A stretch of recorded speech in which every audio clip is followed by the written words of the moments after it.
બેન આપનું નામ શું? રમીલાબેન. રમીલાબેન, આપ ક્યાંના રહેવાસી છો? ટીમ્બા. આ ટીમ્બા કયા તાલુકામાં આવ્યું? ખંભાત તાલુકામાં આવ્યું. ઓકે. આ તમારો ગાયવાડો છે, તમારો છે?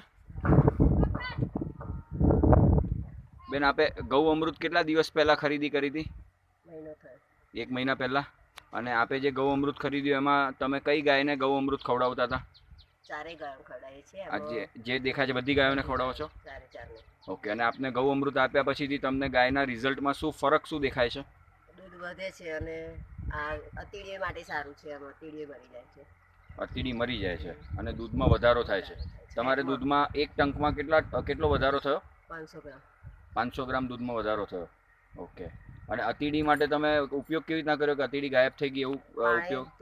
આમ 50 ગ્રામ પાવડર લીધો ને પછી પાવડરથી પલાળી કાઢીને પછી ચોપડી દીધું. ઓકે. એટલે પાણીમાં પાવડર નાખ્યો અને એનાથી પોતું મારી દીધું. અને કેટલા દિવસમાં અતીડી જતી રહી? 3 દિવસમાં. 3 દિવસમાં અતીડી નાબૂદ થઈ ગઈ. તમને ગૌ અમૃતથી સંતોષ છે? હા. તમને લાગે છે કે ગૌ અમૃત તમારે રોજ ખવડાવવું જોઈએ?